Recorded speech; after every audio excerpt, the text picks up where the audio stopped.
നിധി പറയും, ഒരുപാട് സൗകര്യമുള്ള വീട്ടിൽ നിന്നാണ് ഞാൻ വരുന്നത്. എന്നിട്ട് എനിക്കിവിടെ സന്തോഷമാണ്. ഇവിടേക്കൊരു പെൺകുട്ടി വന്നാൽ വാഴില്ലെന്നല്ലേ എല്ലാവരും പറയുന്നത്.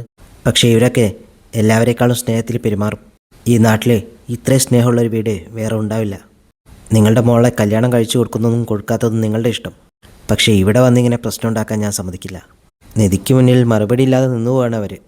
നിധി പറയും, ഇറങ്ങി പൊക്കോണോ ഇവിടുന്ന്. അവർ പോയി കഴിയുമ്പോൾ സുധീഷ് സന്തോഷം കൊണ്ട് തുള്ളിച്ചാടുകയാണ്. സുധീഷ് എല്ലാവരും പിടിച്ചോരോ ഉമ്മ കൊടുക്കും. അവരൊക്കെ അകത്തേക്ക് പോയി കഴിയുമ്പോൾ അച്ഛൻ പറയും, ശിവനെ, എല്ലാവരും ഇങ്ങനെ സന്തോഷത്തോടെ ജീവിച്ച് കണ്ടാൽ മതിയായിരുന്നു. ഹരീഷിനാണെങ്കിൽ അപ്പോഴും ദേഷ്യം തീർന്നിട്ടില്ല. ഹരീഷ് പറയും, വെറുതെ വിടരുതായിരുന്നു, ഒന്ന് പൊട്ടിക്കണമായിരുന്നു. സുഭാഷാണെങ്കിൽ ഹരീഷിനെ വഴക്ക് പറയാണ്. സുധീഷ് ഏതോ സ്വപ്നലോകത്താ. സുഭാഷ് സുധീഷിനെ വിളിക്കും. എന്നിട്ട് പറയും, നിങ്ങളങ്ങോട്ട് പോയത് ഒട്ടും ശരിയായില്ല. അവിടെ പോയി പ്രശ്നം ഉണ്ടാക്കേണ്ടിയിരുന്നില്ല. ഹരീഷ് പറയും, നമ്മളെ ഇവിടെ വന്ന് അപമാനിച്ചിട്ട് അത് കണ്ടു നിൽക്കാനൊന്നും എനിക്ക് പറ്റില്ല. അതിൻ്റെ പേരിൽ കല്യാണം നടന്നില്ലെങ്കിലും എനിക്കൊരു കുഴപ്പമില്ല.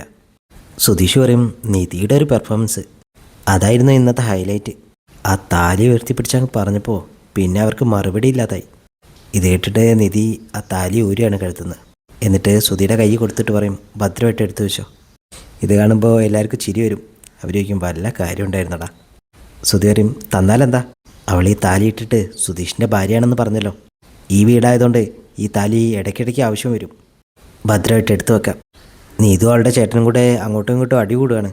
ആ സമയത്ത് അവളുടെ അച്ഛനും അമ്മയും കൂടി അങ്ങോട്ട് വരും. അവർ രണ്ടുപേരെയും പിടിച്ചു മാറ്റും. നീതു പറയും, അവനാണ് ആദ്യം എന്നെ അടിച്ചത്. എന്നെ അടിച്ചാൽ ഞാൻ തിരിച്ചടിക്കും. അമ്മ അവളെ കുറ്റപ്പെടുത്താണ്. അവളെ ഒരുപാട് അടിക്കുമ്പോൾ അച്ഛൻ പറയും, ഇങ്ങനെ അടിക്കല്ലേ, അവൾ ചത്തുപോകും. നീതു പറയും, എന്ത് വന്നാലും ഞാൻ ഹരീഷുമായിട്ടുള്ള ബന്ധം ഒഴിവാക്കില്ല. നികേഷും നിധിയും സുധിയും കൂടെ ലുഡോ ബോർഡ് കളിച്ചുകൊണ്ടിരിക്കുകയാണ്. സുധീഷാണ് ഇങ്ങനെ തോറ്റുകൊണ്ടേയിരിക്കും.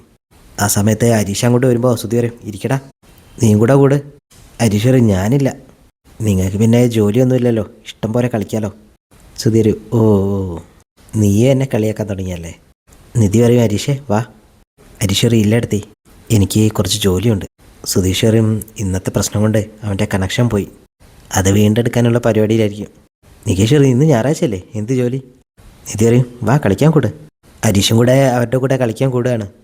സുധീഷ് കളിക്കുന്നതിനിടയിൽ നിധിയെ തന്നെ ഇങ്ങനെ നോക്കി നിൽക്കും. ഇങ്ങനെ അന്തം വിട്ട് ഏടത്തിയെ നോക്കി നിന്നാൽ ഏടത്തി അങ്ങ് പോവും. നിധിക്കും, എന്താ അവിടെ ഒരു രഹസ്യം? നികേഷ് പറയും, ഒന്നുമില്ല ഏടത്തി. സുധീഷ് നികേഷിനോട് പറയും, നമുക്ക് എങ്ങോട്ടെങ്കിലും പോയാലോ, എല്ലാവരും കൂടി ബീച്ചിലേക്കോ മറ്റോ. നീ പറ, എന്നാൽ അവൾ സമ്മതിക്കും. നിധിക്കും, നിങ്ങൾ എന്താ ഇത് പറയുന്നത്? നികേഷ് പറയുന്നു, സുധീഷേട്ടനെ ഏടത്തിയെ കൂട്ടി ബീച്ചിൽ പോകണമെന്ന്. സുധീഷ് പറയും, അയ്യോ അല്ല, ഞാൻ അങ്ങനെയല്ല പറഞ്ഞത്, നമുക്ക് എല്ലാവർക്കും കൂടി ബീച്ചിൽ പോയാലോ എന്ന് വെച്ച് പറഞ്ഞത്. നിധി പറയും, ഓ അതിനെന്താ, പോലോ, എല്ലാവരും ഉണ്ടെങ്കിൽ ഞാൻ വരാം. സുഭാഷ് വരുമ്പോൾ സുഭാഷിനോട് കാര്യം പറയും. സുഭാഷ് പറയും, എന്നാൽ റെഡി ആയിക്കോ, നമുക്ക് പോവാം. ഹരീഷ് പറയും, ഞാൻ വരുന്നില്ല, എനിക്ക് കുറച്ച് പണിയുണ്ട്. സുഭാഷ് ചോദിക്കും, ഇന്ന് ഒഴിവല്ലടാ, നാളത്തേക്ക് കൊടുക്കാനുള്ള വണ്ടിയുണ്ട് സുഭാഷ് ഏട്ടാ. സുധീഷ് സന്തോഷം കൊണ്ട് ലുഡോ ബോർഡൊക്കെ തട്ടിയിടുകയാണ്. നിധി പറയും, അതൊക്കെ എടുത്തു വെച്ചിട്ട് വന്നാൽ മതി. അവരൊക്കെ ഡ്രസ്സ് മാറാൻ പോവും. സുധീഷ് ആ കരുക്കളൊക്കെ തിരഞ്ഞ് കണ്ടുപിടിച്ച് എടുത്തു വെക്കുകയാണ്.